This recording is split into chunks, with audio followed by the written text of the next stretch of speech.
नियमावलीको होइन या संविधान उल्लङ्घन गर्ने व्यवस्था मास्ने कुरासँग म प्रश्न उठाइरहेको छु। मान्य सदस्यहरू आसन ग्रहण गर्नु। पूर्व राजा ज्ञानेन्द्र शाहले संविधानको ऐतिहासिक निर्णयपछि भएको सम्झौताको उल्लङ्घन गर्नुभएको छ।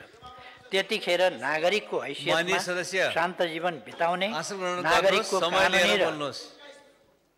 नागरिकको कानुनी र त्यतिखेर नागरिकको हैसियतमा शान्त जीवन बिताउने, नागरिकको कानुनी र संवैधानिक अधिकार प्रयोग गरी व्यापार व्यवसाय सञ्चालन गर्ने, पूर्व राष्ट्र प्रमुखको हैसियतमा सरकारले सुरक्षाको प्रबन्ध गर्ने र उहाँलाई नागार्जुन दरबार प्रयोग गर्न र उहाँको मातालाई प्रयोग गरिरहेको नारायण हिटी दरबार परिसरको भवन प्रयोग गर्न दिने सहमति भएको थियो। प्रधानमन्त्रीले समय पाउनु भएको छ, उहाँले राष्ट्रिय सभाका माननीय सदस्य एवं तत्कालीन गृहमन्त्री श्री कृष्ण प्रसाद सिटौलाले सरकारको तर्फबाट संवाद व्यवस्थापन गर्नुभयो। मान्य सदस्यहरू आसन ग्रहण गर्नुहोस्।